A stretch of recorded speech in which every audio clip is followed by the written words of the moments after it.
team, Richard Tubb here for another episode of Tubb Talk, the podcast for managed service providers. Now, I'm joined today by a man with a wealth of experience in the MSP industry.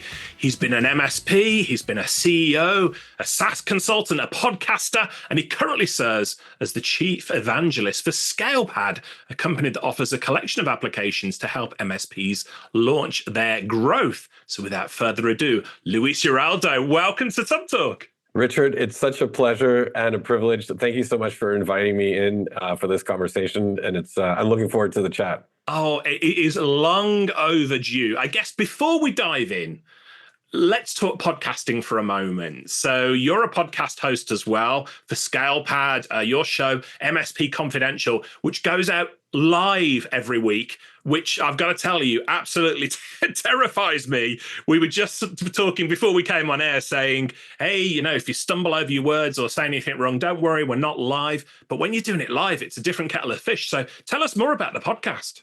Oh, gosh. It was such a passion idea that I had to do this. And initially, I was a little bit scared of the live component of it as well. And I was initially planning on just doing pre-recorded episodes and try to launch them sort of organically when I got around to editing this, the other thing. But I found that, the industry conversations, the things that are happening in market, whether at a conference or online or just in the communities in general, kind of require a bit of that in the moment discussion and thinking. The trends kind of evolve very quickly. So I found it was as much more organic and interesting bringing on a guest and being able to talk about things, mostly ask questions. The curiosity is definitely the part that got me going with this, about the things that are happening, with their business or in the industry in that particular moment in time. And so I just find that the live cadence is a little bit more timely, simply. But I'll tell you, I was a little bit scared of the whole process and the cadence and the commitment to it, because it comes with its challenges. We travel a bunch for work, and sometimes the schedules conflict. And so occasionally we have to pre-record a conversation here or there, but I try to do them live as much as possible. I think it keeps a bit of the edge of the seat element of it very present, and people kind of are very connected and very engaged because it is live. And, there's the risk, of course, of embarrassing oneself during the conversation. So I think people are a little bit more on point when they know we can't go back to edit it. Well, you do an incredible job with it, and I've done live broadcasts before and things, and I really enjoy them. But man, it drains the energy because, as you say, you've got to be really on point there. So I think we'll stick to recorded podcasts at Tubb Talk going forward. But hey, look, you are a very well-known and respected individual within the MSP industry. You've done so much that we could talk about on this episode. But I guess there's going to be some people who don't know who you are. So, Luis, for anybody who doesn't know who you are, what's your story? Oh man, I'll see how short I can keep it. I've had maybe I would call it a privilege, I suppose, of having had a number of various and incredible experiences over the course of my now 50 years on this planet. And so, I started doing a little bit of music, and I was always into technology through music. I wanted to be able to get the notes on the screen and the computer, be able to record sequences and stuff like that of my music. And that kind of was what connected me to technology early on. And after spending some time doing music professionally, and I worked on the cruise ships for a little while, I kind of was ready for a change and a break. And a retail shop in Vancouver actually hired me to just come and work as a part-time and later full-time retail salesperson. And it was a Mac store. And I was into Macs and all that stuff. And so I found that I was a pretty decent social seller, conversational seller, in the sense of just getting conversations going with folks, understanding what their pains and challenges were.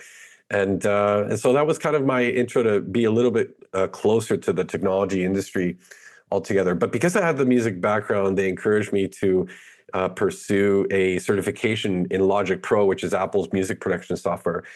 And when I took that course, that was fantastic. I loved the experience of going to get training and all that. But that's when I discovered that Apple also at the time had server courses and other types of IT related things. And that kind of piqued my interest in that. I went back to take one of those courses later on. And that was kind of the thing that opened the Pandora's box, so to speak, of like, wow, this is really fascinating stuff. About a year after my job at the retail store started, I was let go for insurrection. And maybe that's a story for another day. But I started immediately offering a service to set up computers at people's homes, and that residential IT service kind of evolved a little bit into working with some businesses. And over time, those businesses grew, and I brought on some more businesses. Later on, I went on to be acquired by Fully Managed, which was Chris Day's MSP at the time. And that kind of introduced me to a whole new level of managed services because this was now a 30, 40-person business at the time, working with a lot larger clients. And I found myself really comfortable in the boardroom and talking client strategy and business outcomes and those things. So I kind of found my niche there. And about a year later, I wanted just to do my own thing again, and I kind of branched off and restarted my own MSP. And that was now a more platform agnostic. I stopped being sort of a Mac guy specifically, but really saw the opportunity for cross-platform integration and working with both Windows and Mac customers. And that was sort of the next stage of the business. I brought on a business partner who was particularly Windows focused, but that allowed us to do a lot of those cross-functional, cross-platform things. We brought on a third business partner a few years after that, and that business grew to about $3 million with a staff of up to 7 at the largest point. And so very efficient, very automated, doing a lot of the things that I think MSPs strive to achieve early in their journey with automation and just saving time and stuff like that. And then throughout I got to rewind about 10 years to 2013, because at that point I was interested in software as well. And I had built a little product called Monkeybox, which was IT documentation. A year later, Chris Day would come along with IT Glue and kind of blow it out of the park. And IT Glue became sort of a standard in the industry. But we knew each other from the previous acquisition, and he brought me in to work as VP of product at IT Glue. And so I was managing both things. I had the MSP, was also VP of product at IT Glue. And it was an interesting synergy, not to use the buzzword too much, because the MSP experience really informed a bit of where to take the product and how to address some of the issues and challenges that MSPs are really having all the time. And that kind of was the beginning of the crossover into the SaaS world, I would say. And I became more and more interested in the SaaS thing. A couple of years ago, I sold that second version of the MSP finally. Ironically, to Fully Managed again, but now a much different version of Fully Managed, because they were now a big company. They had been sold to TELUS, a large telco in Canada. We're a public company, and so going through public company due diligence and all those things during the M&A process was really a great learning experience. And then I spent about a year and a half at Enable during the COVID pandemic era. And Chris came knocking once again and invited me to come over to ScalePad to see if we could accelerate the journey a little bit. And so I've been at ScalePad over 3 years now, and that's a bit of the background in the IT stuff there. Yeah, what a incredible story for anybody listening who's not familiar with who you are and with your body of work. My goodness, there is a lot to unpack there. Before we jump into the professional stuff, before we talk about ScalePad though, it's something you said that I've known you for a little while in the industry now. You've done an awful lot. I've been around for a long time as well.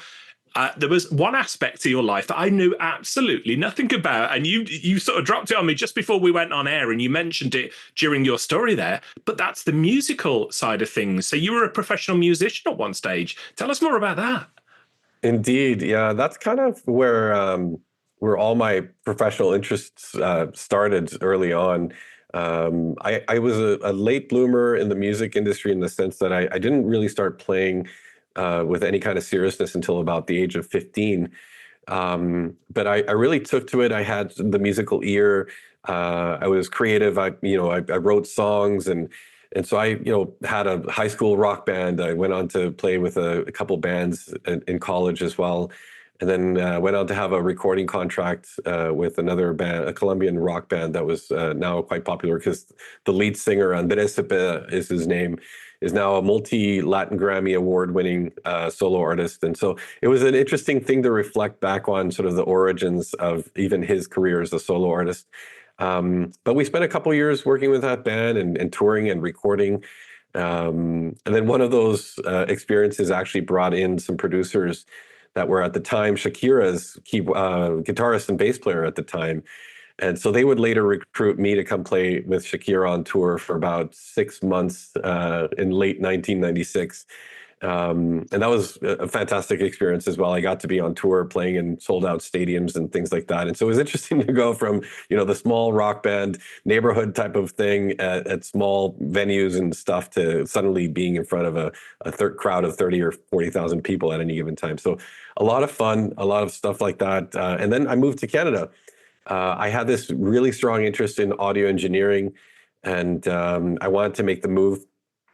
The story goes is I had to drop out of college to go on tour with Shakira, and my mom made me sign the contract that I would go back to school after taking the semester off. Right. And I made good on my promise. I went back to school, and at the time is when Shakira sort of made her move to the U.S.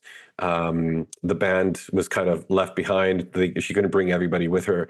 And so I have maybe the prideful moment of not having had to been laid off by the band leader, and sort of I made my own choice. I left it, but then I moved to Canada, pursued audio engineering for a little while.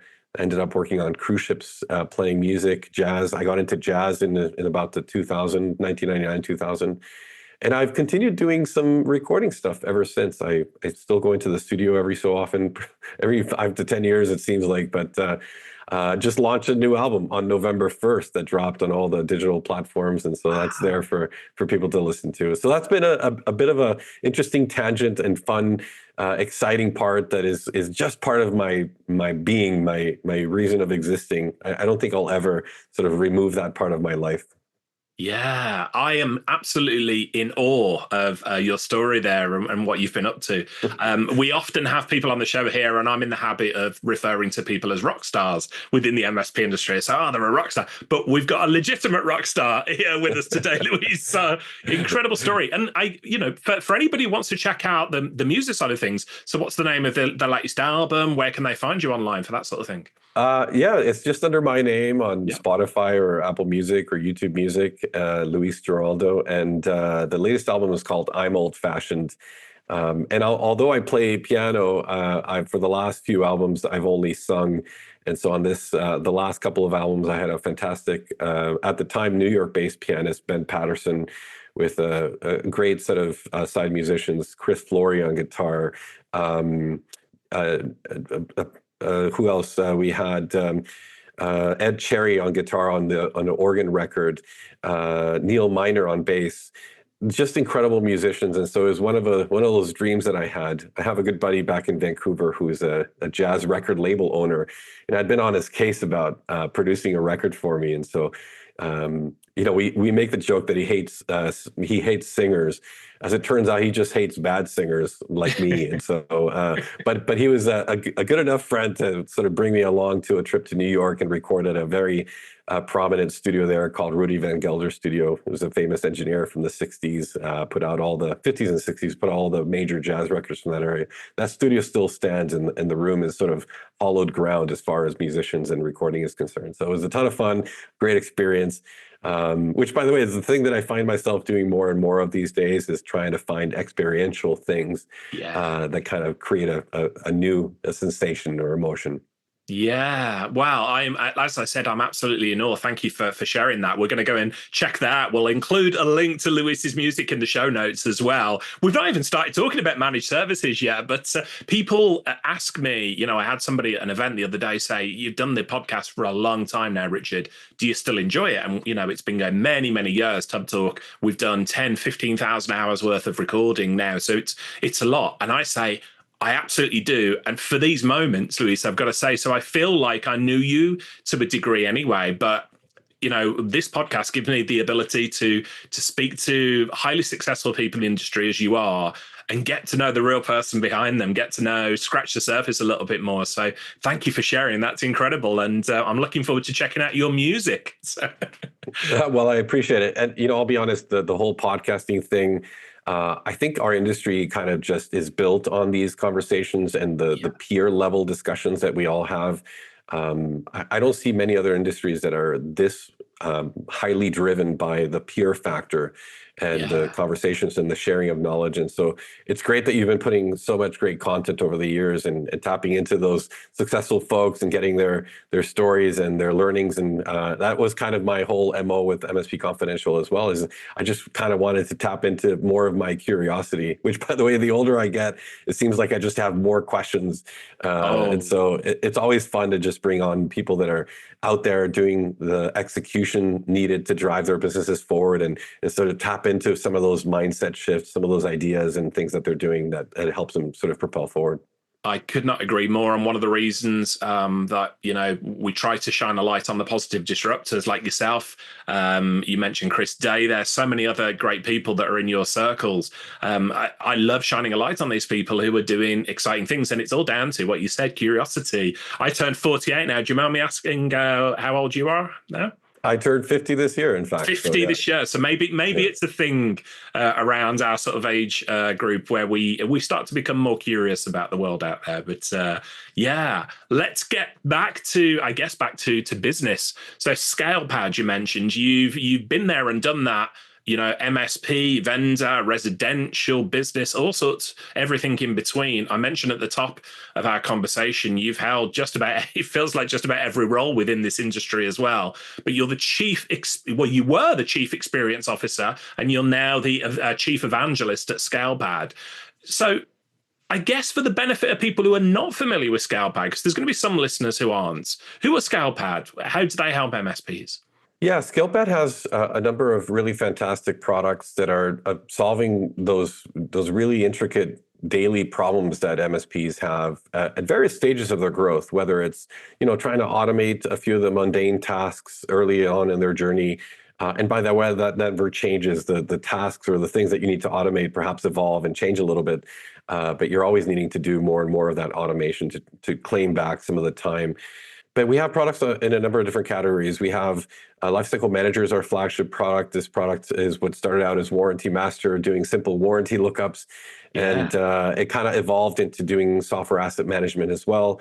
The reporting got quite deep. We do a cool thing called Digital Maturity Index, where we take some of the asset inventory and give you a credit-like score for the customer. And just trying to find innovative ways for MSPs to improve the conversation level that they have with clients about driving their infrastructure forward. But even this is evolving into a much deeper level of conversation around, the customer's success and how are we doing to give them true value and align technology to their business outcomes. And so this is the area that we're going to spend a lot of time in 2025 iterating on to make sure MSPs are really truly driving those next level conversations. It's part of the maturity model, I think, of MSPs is you got to deal with the basics and those things probably never change, but you start to need to elevate the conversation as you grow a little bit, as your customers also start to grow a little bit, hopefully, and seeing some improved operational opportunities there too. Yeah. We also did a number of acquisitions a couple of years ago. Lifecycle Insights was one of those. Lifecycle Insights.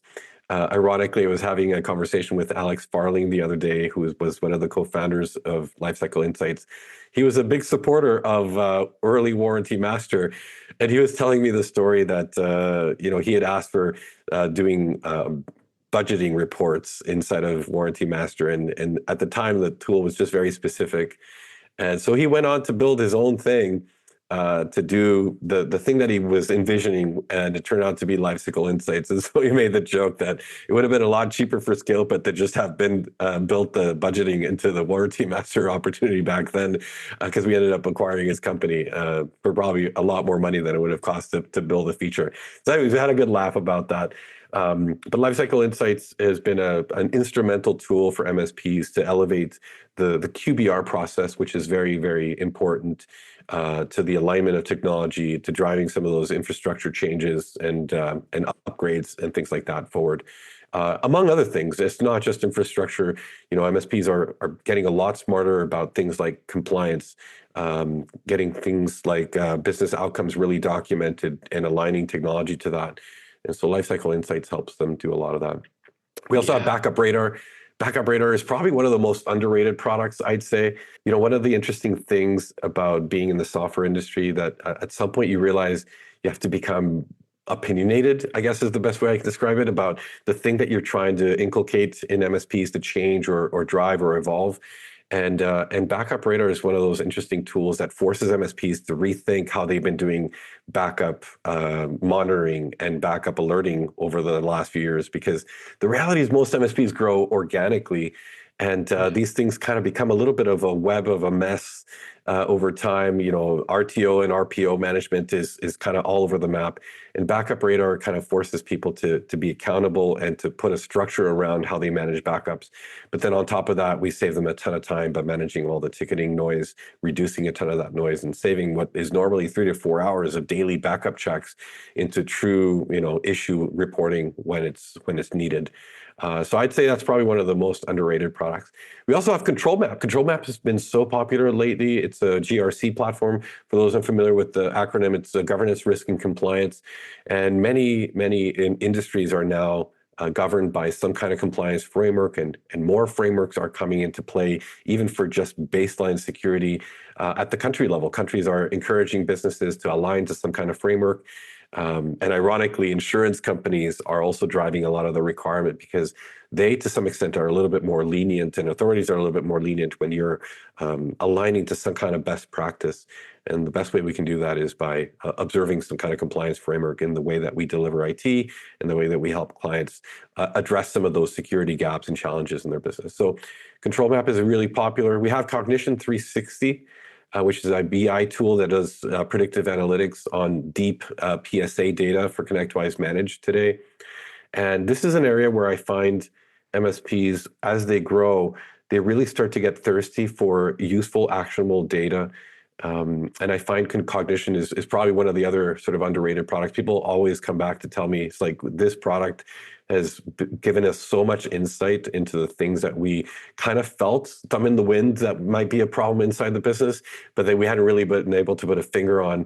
And it just gave them that visibility and that clarity and the insight to go take the next actions or the management necessary to improve whatever thing was needing improvement. We also have, have I covered almost everything? Quoter. Quoter is our latest acquisition at the end of last year.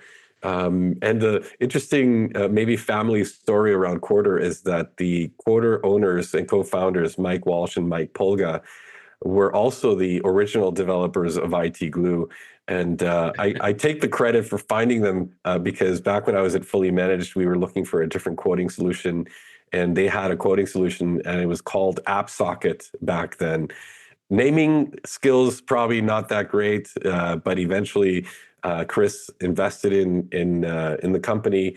They renamed to Quoter, and we brought it under the ScalePad umbrella at the end of last year. And Quoter has been incredible. The traction on Quoter and how much people are finding that it unlocks the ability for other people in the business to continue quoting, and the automation and the management approvals and the e-sign all being built in has been incredible. People have really loved the experience with Quoter so far. Amazing. Such a breadth of software. And I think it's probably clear to listeners as well that the type of tools that you offer, my gut feeling says, tend to lend themselves more to the progressive, to the growth orientated MSP. Would that be a fair assumption? Or? I think one of the statements that we make internally is that we do want to be able to work with MSPs at every level of maturity. And I think it's interesting that our industry really is best practices focused. And even though you won't find any MSP that does the same thing at two different businesses, they are very much orientated in the same way. They're having a lot of the same challenges and pains, just at perhaps different depths at certain points in their journey. And so we love to think that our products are priced in a way that even a small self-starting MSP that is just trying to find their way can adopt the products and see some exponential gains in their productivity and their efficiency and the way that they deliver service, and ultimately elevating that customer success experience for their customers. Yeah, so perhaps not a reflection on the size of the MSP business, but more to do with the attitude of the MSP business. Absolutely. And I think it's even the attitude of us as vendors and how we go to market. What are the things that we're trying to help MSPs evolve and change? I think, you see this from a lot of vendors in the space. we're all really trying to work together to educate the industry and trying to drive a bit of that maturity increase overall. And it's tough because, most entrants into the space enter, sort of at the low maturity, small shop stage, and kind of have to find their way, make some of the same mistakes. And so you find yourself kind of doing a lot of the same things for that size of MSP over the years. And they seem to grow and mature. Others kind of find a nice, happy, comfortable place, and they hang out there for a little while. We have a term for that, the lifestyle MSP, as you know. But we also do see the MSPs that are really execution driven and focused, and they really kind of hit it out of the park and start growing very fast. And our tools gladly can scale to support some of that growth as well. I've got to make an observation as well, Luis, that so Warranty Master, many old school MSP guys in the industry, code word for old, like myself, my MSP used to use Warranty Master. Everybody knows it. When the name was changed to ScalePad, I was left scratching my head a little bit. I was like, everybody knows Warranty Master, and that was many, many years ago. But now it becomes so clear because you were putting this suite of products together for very progressive, growth-focused MSPs. So absolutely makes sense. But Warranty Master, I guess you still have a lot of people refer to you in that way. It's interesting, actually. We spend a lot of time at the conferences and stuff, and people will sometimes come by the booth and say, "Oh, I haven't heard of ScalePad," and then we might make a comment like, "Oh, we got started as Warranty Master." Suddenly, this moment of interesting introspection is like, "Oh, yeah, we used to use Warranty Master," or whatever the story is, and so that creates an immediate connection with that past. I think what's interesting about the platform story, that's kind of the thing you suggested there, is that in the day-to-day challenges that MSPs are typically dealing with, these changes often are not well received. It's like, why did that name change? That doesn't make any sense. And 2-3 years later, and Chris is a guy that kind of sees around the corner on these things and had this sort of big vision for bringing these products into the whole ecosystem and building a platform around that. And this is the thing we're just now delivering on this promise. People start to then see, that makes a lot more sense now. And so managing that is really interesting over time, because you kind of feel like you want to please everybody all the time, and the names of the products sometimes are difficult to lose out of your memory, or your muscle memory, so to speak. And so people still come to us and say, "Oh yeah, we use Warranty Master." I'm like, "Well, it's called Lifecycle Manager now, but I don't know. I know what you mean." So. Yeah. So let's just do the roll call again here. So we've got Lifecycle Manager, we've got Lifecycle Insights, Backup Radar, which I wasn't familiar with before, Cognition 360, Control Map, Quota. So there's quite the portfolio of different but complementary tools there. You've talked about Backup Radar maybe being the most underrated tool within that portfolio there. But for anybody who's never come across ScalePad before, faced with all of these different tools, where would you say they should start to look? I think anytime you are faced with like starting an IT business, the one of the first things you really need to get control, or your arms around, as we say colloquially, is really understanding the asset inventory of your across your entire client estate, and managing your backups. And so I would say if there are two things that MSPs should look at ScalePad that they haven't looked at before, would be Lifecycle Manager and Backup Radar. As they get more mature in their process, and they start to really drive technology initiatives with customers and have those conversations, Lifecycle Manager provides some of this functionality today, but Lifecycle Insights is a great addition. In fact, a great majority of our Lifecycle Manager partners also are Lifecycle Insights customers, because they see that they have dedicated roles now doing a bit of that account management, or that QBR, VCIO process, as some folks call it. And so they're very complementary in that way.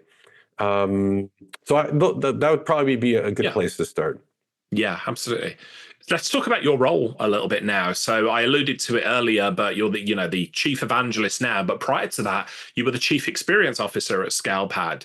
What's the number one thing, Luis, that you'd like to see improved in the experience offered by most vendors to MSPs? Because you are very knowledgeable about this industry. So I'm not talking specifically ScalePad here, but you've been on both sides of the fence. What's the number one thing in the experience you think that vendors should be improving?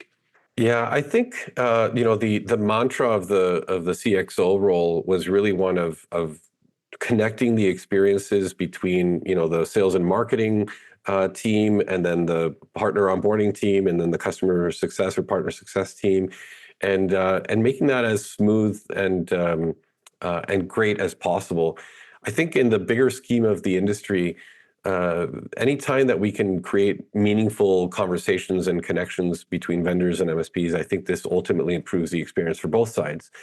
It is a challenge, I think, as vendors grow.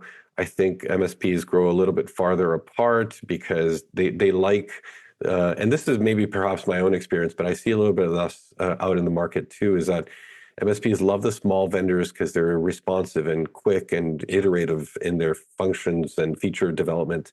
And as businesses grow, a little bit more thought is put into some of the development and the roadmap, and things are, the sense is that things slow down a bit.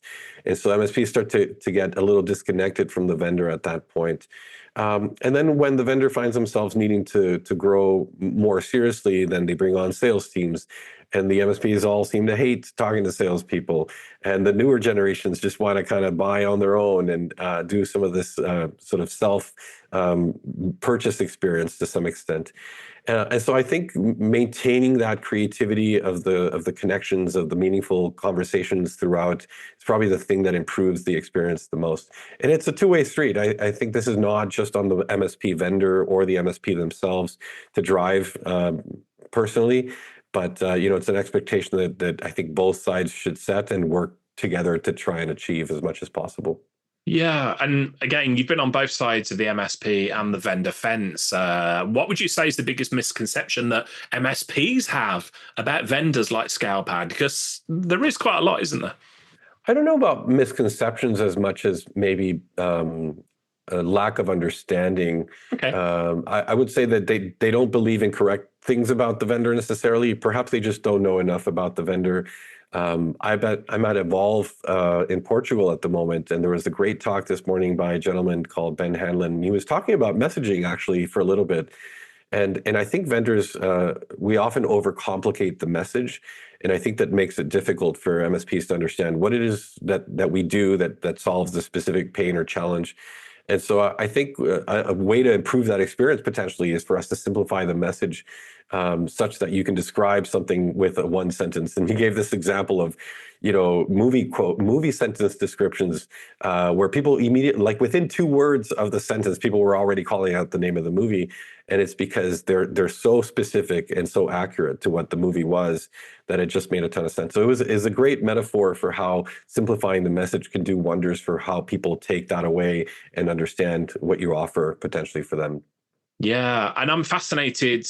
We've gone into this topic on the show a number of times about sometimes the disconnect between MSPs and vendors. I hope on the show that we've championed the fact that, we're all part of the same ecosystem. For any great MSP to grow, got to have strong vendor partnerships and vice versa.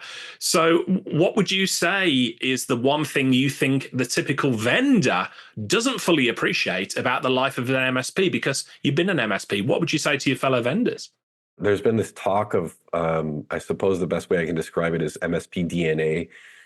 For a while, I think vendors are seeking this, and a lot of vendors in our space have come from the MSP background. MSPs that felt that they needed to solve a challenge or a problem, and they built software to do it, and they kind of make the switch over to be a vendor. And I think those vendors seem to really understand the challenge very well, and they can speak to sort of the nuance and the language of the space in ways that make it easier for lowering the barrier to entry in the conversation altogether. And so I think the thing that some vendors perhaps grow disconnected from is a bit of that daily struggle. But struggle is not a bad thing. In fact, I was just chatting with Jim Smith on the live stream last week, and I mentioned Ray Dalio's book, Principles. He talks about this concept of struggling well. And it's a great little sort of, not a parable, but sort of an aside of like, don't try to avoid the struggle necessarily. I think where struggle becomes an opportunity is where we create personal or business growth if we can figure out how to work through it or work around it. And so we should embrace the struggle potentially. But I think that daily struggle is maybe that shared piece of knowledge or that shared sentiment that MSPs have that make them feel like a community, because it's a tough job I think there's a lot of mental toughness required, and as a result, a lot of mental challenges as well, I think, for people in this industry to sustain this kind of work for long periods of time. By the way, that's a topic that I hope to get into at some point with you. Maybe not on this segment, but surely I'll maybe bring you into MSP Confidential to have a chat about that. I'd love to. Thank you. But overall, I think that any time that a vendor can really understand what are the daily struggles that MSPs are challenged with, and what are the operational growth issues that they're trying to address, that understanding goes a long way to A, build better products, but also B, just connect better and have more meaningful connections. Yeah. Each year, ScalePad presents their annual trends report. So at the time of recording, we're in November 2024. So I would imagine the new report will be coming out very, very soon. Can you give us a sneak peek into the report for 2025, Luis? What trends do you see the MSP industry will be looking towards over the next year or so? So good segue. We literally just launched the report about a week ago. Okay. And so it's out there in the wild, collecting responses. If anybody would love to answer some of the questions, just visit scalepad.com, and it's at the top of the website in a little banner there. I would say that a lot of what we're trying to do is just what we were talking about, is understanding the challenges and some of the interesting trends that move very quickly, or sometimes a little bit more slowly. Understanding where MSPs are having growth challenges or operational challenges. And I think even if we ask the same questions every year, we see interesting shifts in some of the data over time, and it just helps inform, how we build products and the things that we need to work on to give them more value, or just to help the industry, rise together, so to speak. Yeah. And something else ScalePad does that I don't see too many MSP vendors doing, and I think you do it really well. You run annual partner awards, don't you? So tell us a little bit more about those awards. Let's give a shout out to some of the ScalePad partners who have impressed you recently. So we will be doing those at our Ignition event in late January. January 23rd is the date for that. And so we're quite literally in the selection process, sort of looking at 2024 and understanding which partners we've seen growth from, the adoption of the product, but also through the survey, we understand if some of those partners are seeing changes in their business, and hopefully, with the aid or help of some of our products along the way too. And so I don't have any winners to announce just yet. We'll have those to announce in January. But are there any MSPs that you've partnered with, over the last couple of 3 years, and you've thought, wow, these guys are really rocking it? The first time that when we launched the Digital Maturity Index, and it's ironic that this MSP is actually a good friend of mine, but Matthew Booksband at Black Tip IT out of Orlando, he won the award for the highest DMI score across all his clients. And this is interesting because it spoke to his process of really driving infrastructure maturity across his clients. But perhaps more nuanced than that is his ability to have the conversations necessary that clients, were actually taking action on some of these needed infrastructure upgrades, and or was just a great maturity of the environment from an infrastructure perspective altogether. So that's one example. I'd be hard pressed to try and pull some out of my hat, sort of last notice like that, but there'll be many MSPs mentioned during the awards, so definitely encourage folks to come and check that out. Yeah, and again, we'll include all of the links that we've talked about, Luis and I have talked about, in the show notes for this that you can find at Tubb blog. So please don't worry about scribbling down notes as you're out walking the dog or whatever you're doing while you're listening to us now. But Luis, you're a supporter of our wonderful industry. You're a regular at the big MSP conferences. In fact, you referred to it just now, but you were at IT Nation Connect 24 a few days before we recorded this. What are your favorite events to attend? And what do you still get from going to these events after so many years? Oh gosh, that's a tough question, because I think attending conferences is a bit of a skill, actually. In fact, right before IT Nation Connect, Dean Trempelis made a post for those who are maybe attending a conference for the first time, or those who perhaps have more difficulty just randomly jumping into a conversation to have with somebody that they've never met before. And it gave sort of a really actionable set of skills and advice to people to how to go engage at a conference, because it's not just about the sessions in most cases. I think a lot of people are attracted to conference by the sessions and the potential education opportunity. But what I call the hallway track, or those conversations that happen a little bit more organically and casually in between sessions, or at the bar or at the restaurant, are the kind of conversations that I think people really take something from, because they're in this mindset of growth when people attend conferences, I find. And so they ask different types of questions because they're outside of their element. They're kind of not focused on the day-to-day anymore. And they kind of start to get a little bit more creative about, so what are the things that you're doing in your business? And that's one of the things I love about this industry in general, is just how willing people are to share their learnings, their failures, their mistakes, the things that people should try and avoid.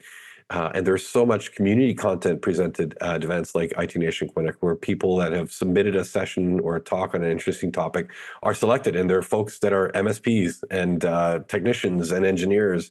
And so it's great to see that. And that's one of my favorite things about conferences.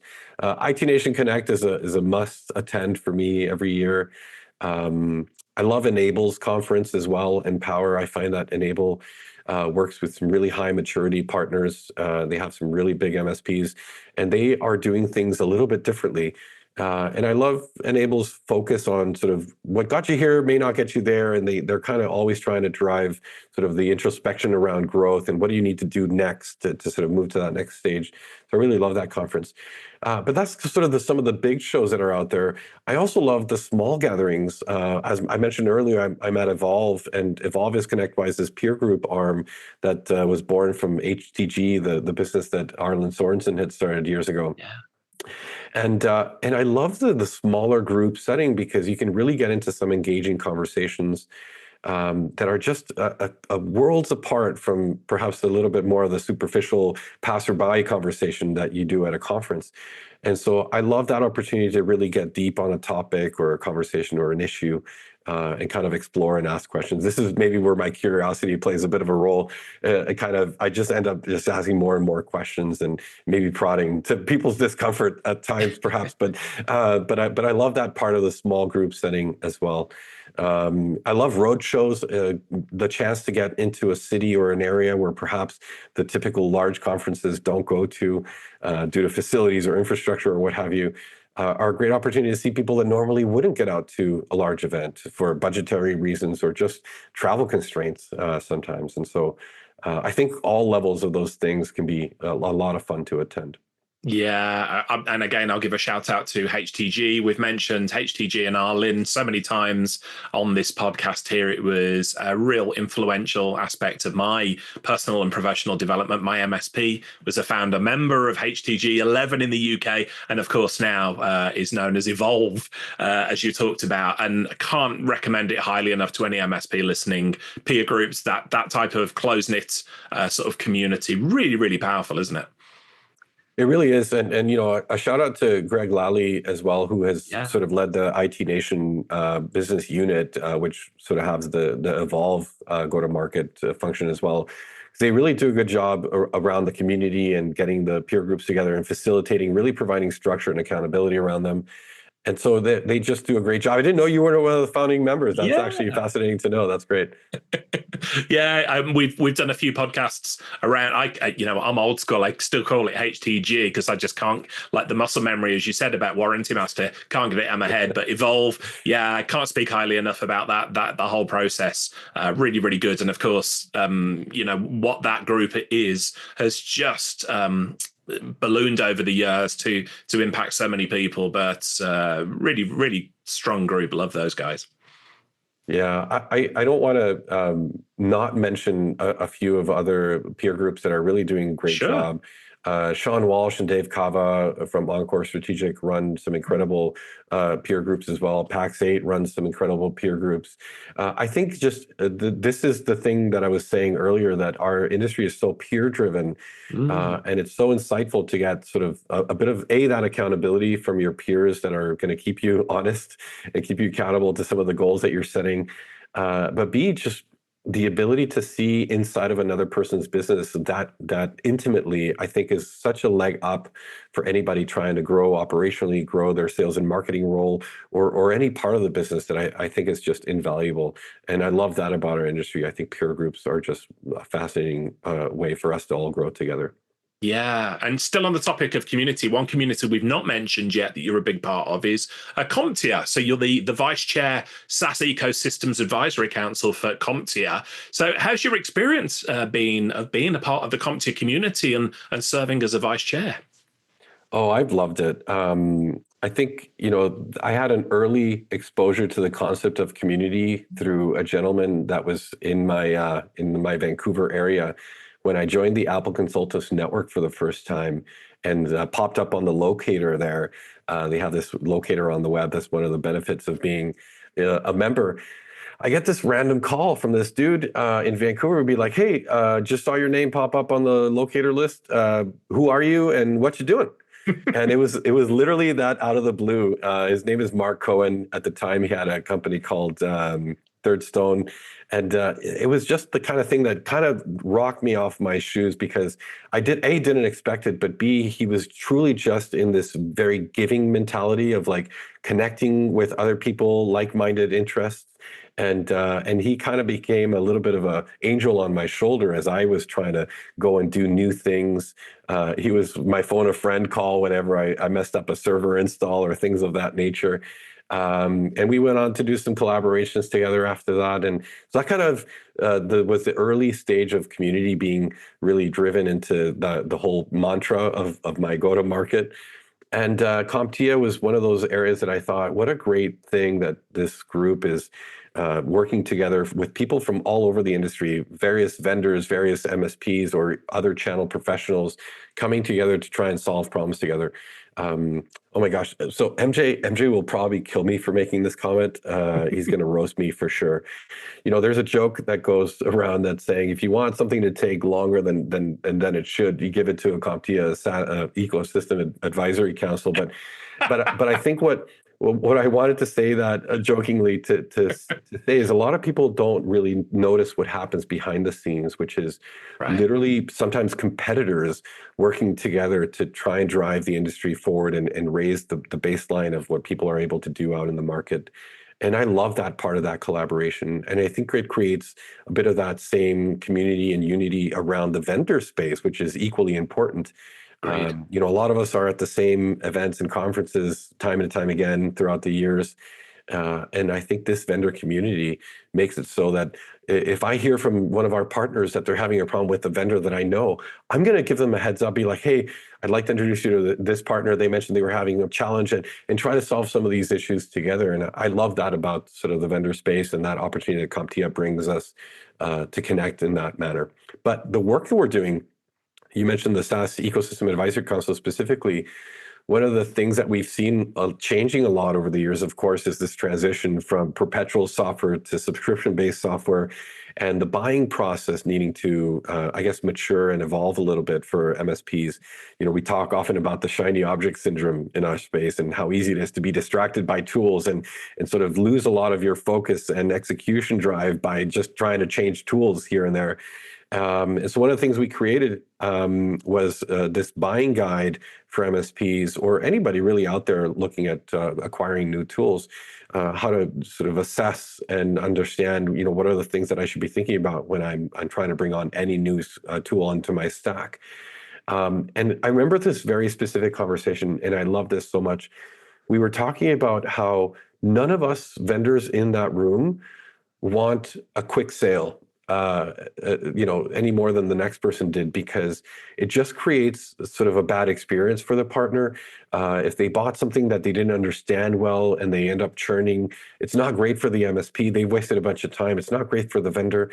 And so we're trying to understand, how to give MSPs a little bit of the shared accountability of like doing their proper due diligence, not just sort of avoiding the conversation altogether and buying because they think it's going to be a good fit, but letting themselves sort of run through the process, being a little bit more judicious about, their evaluations, doing a proper proof of concept or pilot, and understanding how that tool is potentially going to impact their business, but also drive the change going forward. And so I love that part of the work that we do with the Ecosystem Advisor, SaaS Ecosystem Advisor Council. And I'm looking forward to this next year of work as well.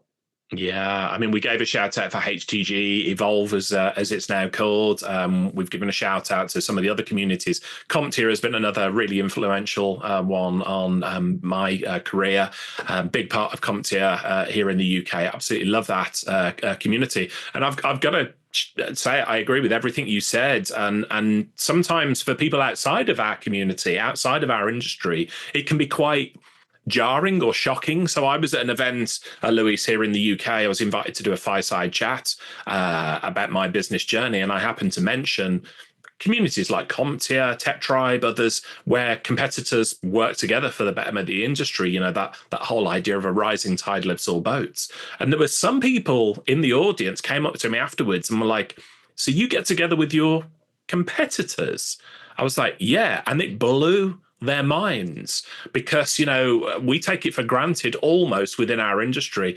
Of course your competitors were all going to work together for the betterment of the industry, but that is not par for the course in other industries, is it? No, it's very different. In fact, I have this conversation often when we have somebody that joins ScalePad and they are perhaps not familiar with the MSP industry at large, that it's a very unique industry in that way that every one of our partners talks to each other in some way, shape, or form through the online communities, through the peer groups, through the conferences and events. And it's a fascinating sort of web of intricacy that we need to figure out ways to navigate through, because you don't see this very often in many other industries. Somebody made the point yesterday that perhaps dentists have a little bit of that same wave of a community amongst themselves. And it was ironic that we joked in that moment that perhaps that's the one vertical that most MSPs tend to try and avoid to some extent. But anyways, no disrespect to dentists, just spend more money on your technology. So I think what I'll say about the MSP DNA, I think, is this is sort of is pervasive amongst the MSPs themselves, of course, but it's very much present in the vendor side, and this is one of the key things that keeps us connected the way it does. Yeah, and if you're interested as a listener in finding out more about CompTIA, HTG, or Evolve, I've got to change my mindset on that word there, or any of the communities we talked about. We'll include links to podcasts that we've done before with Arlen Sorensen, Dan Scott. In fact, I did a podcast with MJ Schiller, who you just mentioned, from CompTIA a few weeks ago when we were in the US. And I also did an interview just a few weeks ago with Tubb, who I say is, we'll wait and see, the president of CompTIA. But the reason I sort of bring that up is CompTIA are in flux at the moment, because the news came out, of course, about CompTIA's acquisition by HIG and Thoma Bravo, a couple of private equity investment companies there. And of course, they've purchased the education side of CompTIA business. So as I understand it, the community side will be its own autonomous sort of entity and continue on, perhaps under a different name. But being a big part of the CompTIA community, what do you make of all that news there? Yeah, I think it was perhaps a little misunderstood in the first day of the announcement. I saw a lot of commentary online, perhaps a little negative in nature, suggesting, the CompTIA nonprofit organization, which is where all the councils and the community stuff sits, being sold. And that was actually not the case, as some of the clarifications came out. Wayne Selk put a great post on LinkedIn. MJ did a great post as well. And so now we know it's really just the sale of the CompTIA brand as such, and the certification side of the business, which was the thing that was supporting and maintaining the ability for the nonprofit to do all the community work. And so I think what's interesting, and they've now released some of these details, is that the sale of the brand and the certification business will fund the nonprofits in perpetuity, which I think is incredible. And so I love maybe the even more focused vision and mission that this gives them the opportunity to drive going forward, without sort of the need to have the certification business, providing the funding any longer.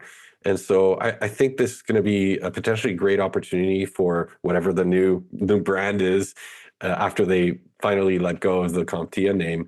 But I think the work will remain the same. There's going to be a bunch of people coming together to try and solve industry challenges for everybody and raising the tide for all the boats, as much as possible. So I'm looking forward to the new chapter.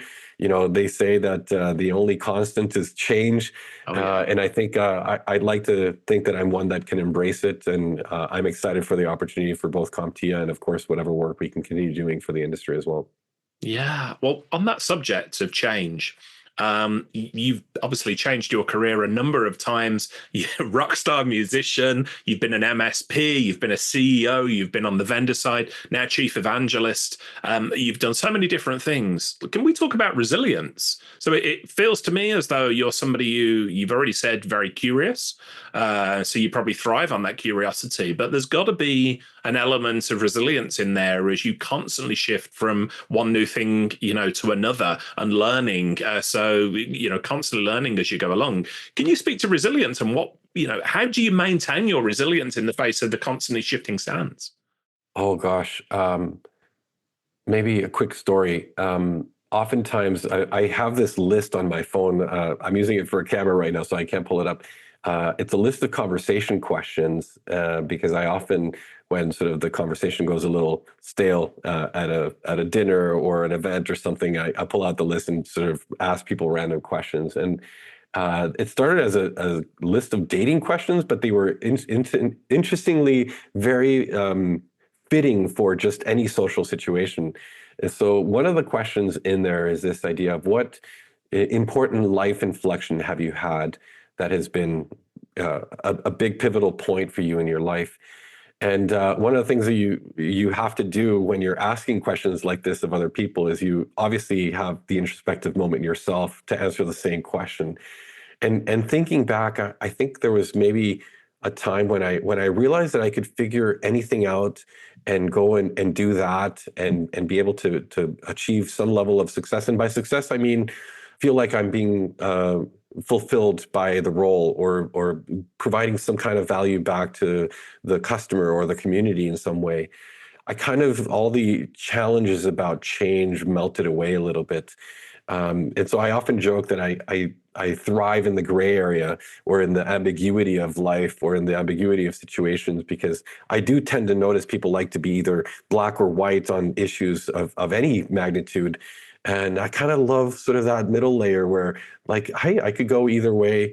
And I just love the opportunity to think about it and be introspective and know that I can come out of the other side of the tunnel with some level of understanding of how I want to do something or go about it.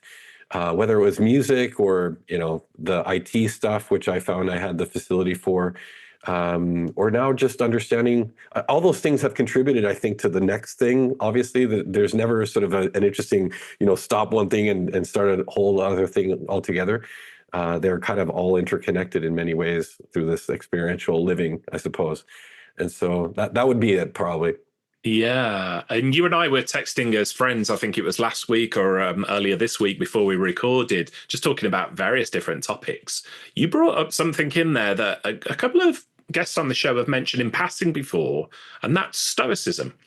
So are you comfortable talking a little bit about that? What does stoicism mean to you? What, given your curious nature, what have you learned from that? And I guess we should explain, what is stoicism first before we jump into it? Wow, this is a deep topic. Yeah. Hopefully, we can keep it to some easy sound bites. But in one of those maybe death Zoom scrolls or death scrolls of one evening, I maybe got some ad, or not an ad, but maybe some reel about something related to stoicism. And it was just sort of an idea or concept that caught my interest. And it was maybe mid last year. And I started looking into Stoicism because I think we have a perception of what Stoicism is, and a lot of people would tell you, "Oh, it's lack of emotion or lack of empathy," but I think that's largely the misunderstood definition of Stoicism. I think Stoicism is more about the ability to control your reaction to situations, and it's kind of built around these pillars of four virtues, which are courage, wisdom, justice, and temperance. And so it's interesting to see a bit of as I started reading about Stoicism, the stories from the philosopher King Marcus Aurelius or Epictetus or many of the philosophers from back in the day, just how timeless some of the knowledge is, some of the advice or some of the learnings and teachings are.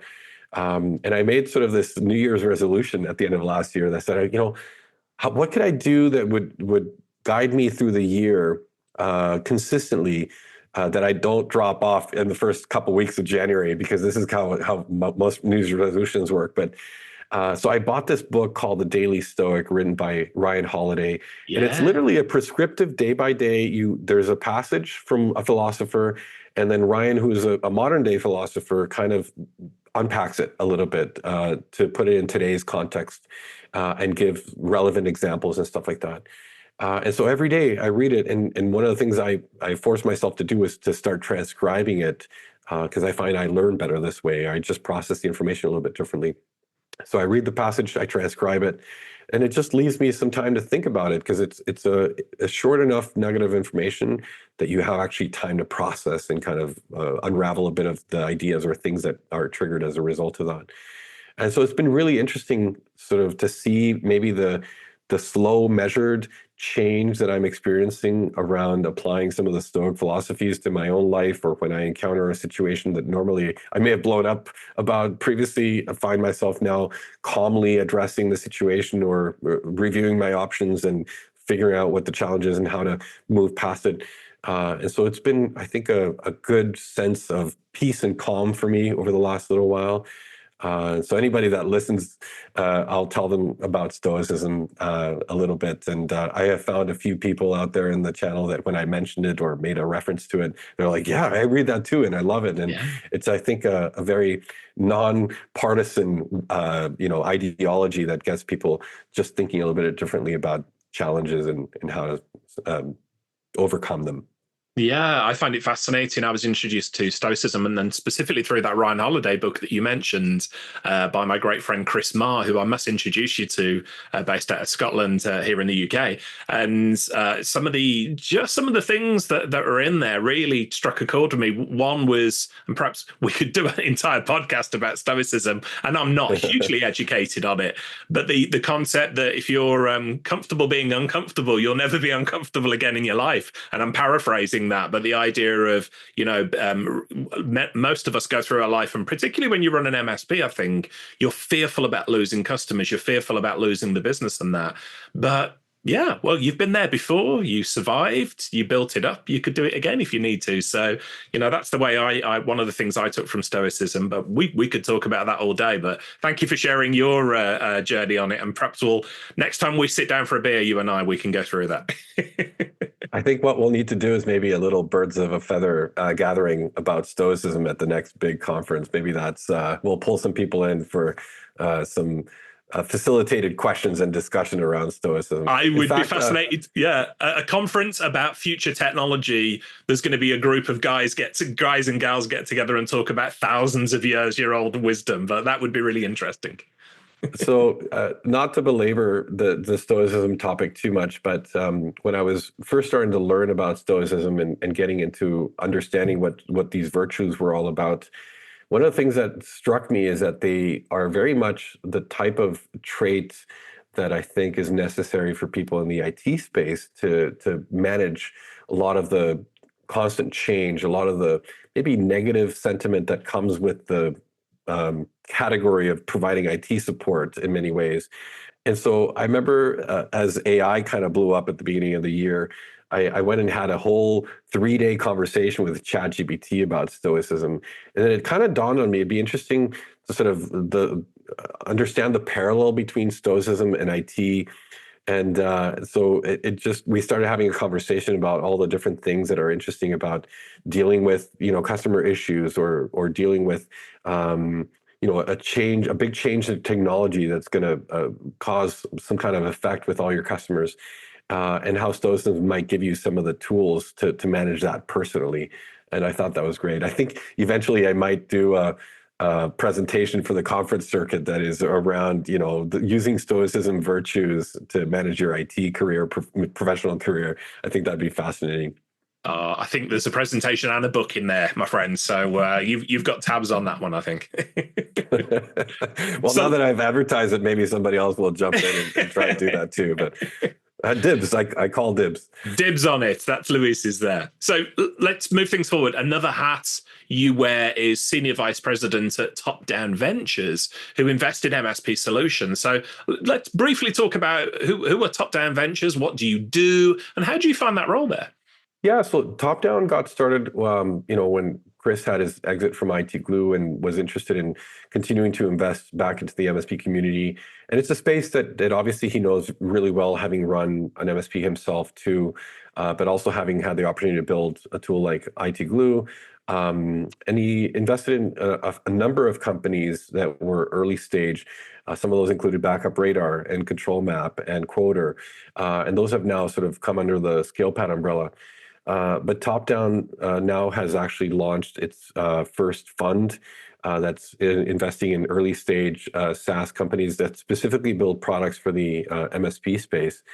And I think, purely by association, having spent time as an MSP and the ability to discern when we're talking to a vendor where the opportunities might lie for growth, for integrations, for things like that, is kind of the thing that landed me a role there, to have some involvement at an operational capacity, as an advisor, basically. The ability to work with some of those companies who may be solving a product challenge, but not necessarily know a ton about the MSP space, and need to understand it better, sort of in that early part of their growth. And how do you find that role? How long have you done it for now, and what do you get from it personally? I love the opportunity and I think a lot of MSPs would tell you this, when they love being part of product advisory councils, and things like this, where we get to influence the early stage development of a product that is going to solve a real challenge for MSPs. But I tend to sit a little bit on the third horizon, Horizon 3, which in the book, The Three Horizons, is kind of the long-term thinking a little bit. And so I love the opportunity to think about how some of these products maybe have a 10-year effect, 15-year effect on the market potentially. And so it's been, I guess, a couple of years, or about since I joined ScalePad. It's about 3 years sort of involved with the Top-Down group. I'm out there in the market, and I see other vendors that are popping into the space that I might find interesting. And so it's a great way to make introductions between folks. And something that's interesting about the private equity space is that the folks in that space are also talking to each other all the time about everything constantly.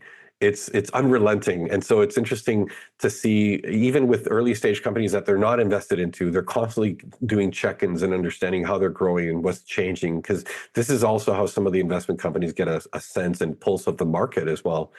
And so I provide a little bit of that pulse and that sense, from the other side of the fence, which is being on the vendor side or having been an MSP and being still very much connected to the community. And so I love that part of just being able to inform a bit of that process through my own experiences and the things that I'm seeing out in the market myself. I'm intrigued. Lots of people know you. I mentioned that I was going to have you on the podcast, and lots of people speak very highly of you. Look forward to this episode. So people feel as though, Luis, they know you from your podcast, from social media, from events, things of that nature. We've talked about Luis, the musician. That took me by surprise a little bit earlier, but who else is Luis outside of work? How do you spend your time when you're not being an MSP guru? Oh, definitely travel with the family, as if I don't travel enough. But we've been very focused my son is 12 now, and we've loved the opportunity to give him travel experiences and a bit of what I know now to be an incredible perspective of the world, and a opportunity to understand different cultures and ecosystems and just different things that are kind of outside of the day-to-day of growing up as a kid. And so we've been very, very lucky to have the opportunity to travel a bunch. And so I love to travel. And whenever I do travel, I've been starting to get into photography a little bit over the last couple of years. That's been sort of a growing hobby of mine. It started very, very innocently through the pandemic, because as we kind of moved to have our camera setups and our technology setups, and I started doing the podcast, which is a live stream with video, I found myself just more interested in sort of the camera gear and stuff like that. And that kind of naturally progressed into doing more photography stuff. And so I've been exploring photography a little bit. And of course, the music. I still do music. And I don't think I'll ever be able to shake that part of who I am, for sure.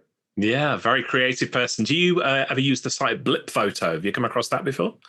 No, I have not. I'll have to check that out for sure. I wouldn't consider myself a creative person, definitely not a musician, photographer, like you said, but David Barretton, who's an MSP here in the UK, I'll send you a link to the Tubb Talk podcast interview he and I did a few months ago. And David is an incredible amateur photographer as well, and he's introduced me to some of this beautiful photography, Blip Photo. So I shall send you a link, perhaps introduce you to David, because if that's a burgeoning interest from you, he's doing some incredible work there.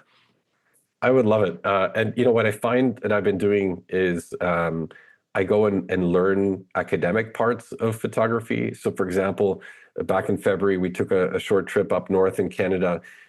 We wanted to go see the Northern Lights. Unfortunately, the weather didn't cooperate, but we had some incredible clear evenings where I was like, oh, maybe we should take out the camera. And I had already spent some time trying to understand what's the best way to take night photography shots. And so like by memorizing the settings, it gives you sort of a baseline to understand where to go and experiment from there. And I found so many parallels to how MSPs actually go to market. We talk so much about standardization, and it's important to get to the point where standardization doesn't limit you necessarily, but allows you to do the innovative and creative things built on a sort of the base of standardization. So I kind of felt the same way about photography. I just go and learn it academically, and once I know sort of the basic first principles of certain types of photography, then I go and experiment from there, little bits at a time. And that's actually a fascinating thing. And the ability to go and look at the results, the immediate satisfaction of that is so cool. I love that part as well. Oh, awesome. And you mentioned the Northern Lights there. I've got to say, where I live now, my adopted hometown of Newcastle upon Tyne in the northeast of England, 3 times since I've lived here, we've had really clear views of the Northern Lights, which is by the coast. It's incredible. I mean, even in the semi-rural area that we live, the towns and stuff. In fact, there was a couple of local MSPs I spoke to. They walked out their front door at about 11:30 one night and could see the Northern Lights. So incredible. We've got to get you over here if you want to see them. Well, no, we had this big Northern Lights sort of event that kind of was some unique thing with the electromagnetic field of the Earth, and a certain latitude got incredible Northern Lights all across the continent and the UK as well. And we were laughing with my wife because, we spent all that time and effort to get up north to see them, because that's the place where you go to see them supposedly. And then we got this incredible display of Northern Lights right in our hometown of Vancouver. And so we kind of had to giggle a little bit about that. But we got to see them. It was a bucket list thing, is to see the Northern Lights, because neither of us had really seen them in person. And so it's quite a spectacle. Oh, wonderful, wonderful. We were speaking about IT Nation Connect a little bit earlier on. I saw some of your reporting social media updates. I know you were hanging out with Bob Berg of the Go Giver fame, the wonderful book there. It's become almost a running joke on this podcast, Luis. Barely an episode goes by where we don't mention Bob Berg and the Go Giver. We should be on some sort of commission with him for the Go Giver book there for him and John David Mann. But are you a big fan of the Go Giver and Bob Berg's work? I am now, and I had him on the live stream a few months ago, and this was one of the things that as soon as I saw that he was at IT Nation Connect, and he did a session also for the vendors during the channel summit that Greg Lally team put together for all the vendors and solution providers that were there for the early part of the week with Evolve, and then the Wednesday arrival. And it was great to meet him in person. Of course, it was pre keynote talk for him, so he's a little preoccupied with that. But I loved meeting him. And it's funny that we were talking about Arlen Sorensen, because the first thing I noticed when I bought his book to read it was that there's a little comment or forward story about Arlen in the early days of HTG. You know, had a Go Giver themed event in the summer, and talks about how he brought a bunch of MSPs together to sort of the brain trust to think about how to help one of their peers solve a challenge that they were having with their business. And so he just tells that story about Arlen having been one of the people that sent the letter back and expressed gratitude for the concepts of the book and all that. And I love the story of the book. I spent some time at BNI early in my career when I was first starting to do residential IT and stuff like that. And a bit of the same mantra that the Go Giver is about, which is to give generously. And it's not about material things. It's really about your focus, your time, your energy. How do you show up to give people value? I think is the thing that has become really central to my life. And it's been a thing that I've cared about ever since hearing about it for the first time with BNI. BNI, the mantra is maybe a little bit more expecting return, but it's giver's gain, meaning the idea is that the more you give, the more you stand to gain in the long term. And I think it's well-meaning. And so I think a bit of the same concepts around the Go Giver is how can you show up and give value first before you become, a taker. I think sits really well with me, and I love the concept. Yeah, and I'm very jealous that you got to see Bob speak. So I caught up with him the other day and asked him, "Oh, when are you going to come and speak at one of our events here in the UK?" And he said, "Oh, I'm not." He's not going outside of North America anymore. He doesn't want to get on the plane and do that, which is absolutely, that man has worked incredibly hard over the years. So yeah, we're going to have to fly stateside if I want to see Bob speak in future. But incredible speaker. Arlen Sorensen introduced him to me many, many years ago. Go Giver has been such an influential book on me. So I was thrilled to see that you caught up with him and saw him speak. And I've not seen that live stream that you did with him, so I'll have to go and check that out. When was it? Whenabouts was it? So we can include I it want to say back in the summer. I'll send you the link. We'll put it in the show notes if people want to catch it. And it was just a shorter conversation, about 30 minutes. But we explored some of the concepts of the book and a bit of why it's an important topic. And it was just great to hear from Bob himself about it. And so I just loved having the opportunity to have him on the show, because it's something that's very important in how I sort of relate to people in the market in general. Is to try and find ways to give value and provide value to the community. So it was so great to have him. He's a great speaker, like you said, and it's a fantastic read. I think he's a wonderful human being. And thinking. Yeah, we've mentioned a few books here. You mentioned Ryan Holiday's book on Stoicism. We've mentioned The Go Giver by Bob Berg and John David Mann. Are there any other books that spring to mind that perhaps have been a big influence on you personally or on your career? In the early MSP days, I talked about this book quite a bit. The book was written by Alan Weiss, and the name of the book was called Value-Based Fees. Okay. And it was something that got me down the track of like understanding how to articulate value in the process of figuring out how to charge for services. And he was mainly doing HR consulting or something like that. But I just had this conversation with Todd Kane last week to some extent, because we are doing managed services that are, for the most part, a value-based fee. And then we're doing projects and things like that where we sort of succumb to the hourly rate, and it just changes the value equation altogether. So that book was sort of instrumental to be very committed to this idea of charging based on value and delivering value wherever I could. So that was a pretty instrumental one, just very practical to sort of where I was in my life at the time. And I've reread it a few times, and there's always a new little nugget in there. So Value-Based Fees by Alan Weiss. I mentioned Ray Dalio's Principles. This is a book that I've been having to read little bits at a time and stop and just spend time, sitting with the idea or the thing that I pulled out of it.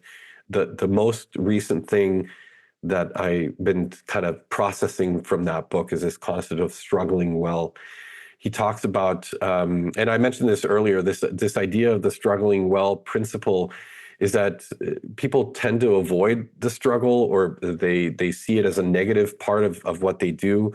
And it's tough. This is one of the issues I think that pains MSPs, is that it is a struggle. There is operational challenges. There is difficulty hiring and retaining staff. There is difficulty keeping and retaining clients, and all these things become sort of the grind and the struggle of the MSP. But Ray Dalio talks about it pivoting the idea of struggle as growth. That you should see them as opportunities to test your character and your creativity, and drive, use it as a path to reflect and learn and improve on the things that you're trying to work on. Yes, there's pain. You can't necessarily replace the pain, but you can use the painful experiences sort of as a natural part of striving for these ambitious goals that you're maybe setting for yourself and your business. And I love that. And it's kind of also about the long-term perspective. This is an area where Stoicism kind of intersects a ton on this idea of struggling well, because this is something that Stoicism is kind of helping you understand better, to process the struggle better. And so I see all these parallels now of the various things that I'm reading. Like Catherine Gray, who I had on the live stream not too long ago. Like, I have like 6 or 7 books on the go at any time. I'm reading also, I forget the exact title, because it's like boats, yachts, and super yachts, written by Dave Wilkeson and Robert Wilburn.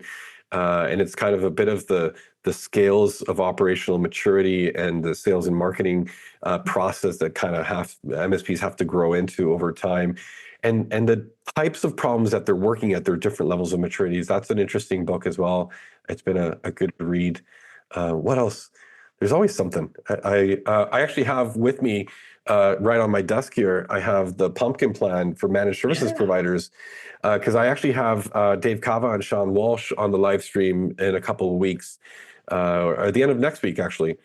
And so I've just been, pouring through the book, just getting ideas for the conversation, and trying to understand these things better. So all over the place, man. It's I feel like it's a squirrel problem for me with the books. No, I love it. I've reached the point now where I'm the same as you. I devour multiple books at the same time, and sometimes in a single day I'll be in a mood for one thing and another. So, but I've kept myself a limit now. You mentioned 6 books, which you said a bit like a squirrel going around, too many things going on there, being distracted. I've had to narrow it down to just 10 books at a time now, because I'll have fiction and biographies and self-development and all sorts of things there. But yeah, 10 is my number. Any more than that, and the books don't tend to get finished, or I drop off from them. But yeah. And say hello to Sean and Dave as well. I met them a couple of years ago in the States and caught up with them, and I know they've been across here in the UK trying to establish a foothold as well. But they're doing incredible work as well. So say hello from me. They really are, and will do. They were just with us over at the Halo PSA event in London a matter of a month ago, and they both delivered incredible sessions. They had them presenting at the same time, so I had to pick between one or the other, unfortunately, which is I had to tell them, it's like I couldn't see you both because you were at the same time. But I went and saw Sean Walsh present, and they're just so knowledgeable. I mentioned their company also runs some peer groups, and I think they're doing a great job and really trying to lift the community as well. So good for them.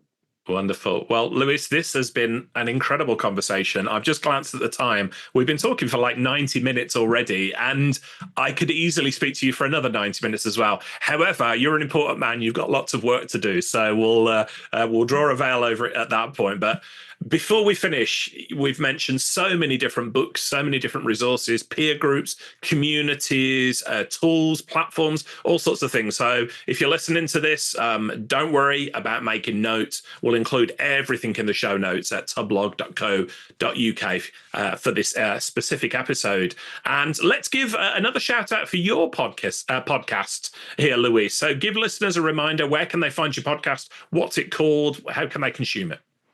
Oh, well, thank you for the opportunity. MSP Confidential is the name of the live stream.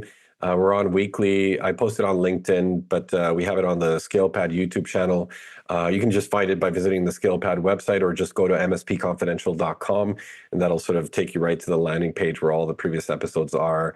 So catch us on YouTube, subscribe there to be notified in the future, or just catch it on a LinkedIn feed near you.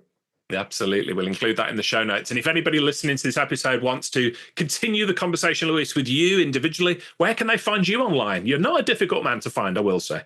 Definitely LinkedIn. DMs are open.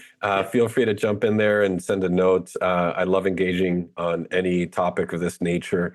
And just even for, a casual social connection, I think it's awesome to continue meeting folks that are in the industry, and it just makes all the experiential visits to conferences and things all the much better when you get to start a conversation with somebody that you haven't met, and then suddenly 3 months later or a year and a half later, you meet them at a conference and you've been talking for all this time. So I love that part. And so I definitely welcome people to reach out anytime. Well, this has been a wonderful conversation for me. As I said at the top of our conversation, I felt as though I knew you a little bit because we've been doing this a while now. I feel like after this conversation, I didn't know you at all, really, or I didn't know the real you. And I'm really appreciate you sort of being open and honest, sharing so much from your incredible storied career and all your personal experience. So thank you for the time you spent with us today. I appreciate it. Oh, it's my pleasure and privilege. Thank you so much for the invite. I appreciate the opportunity to learn more from you, even as we go through some of these conversations and things. So thank you so much. My pleasure. Take care. Hey folks, Richard here. Thanks for listening today. I know you've got a ton of options for who you listen to nowadays, so I really appreciate your support. Do you have any feedback on this episode? Ideas for future guests? Tweet me at Tubblog using the hashtag TubbTalk. I respond to every tweet and really appreciate your feedback.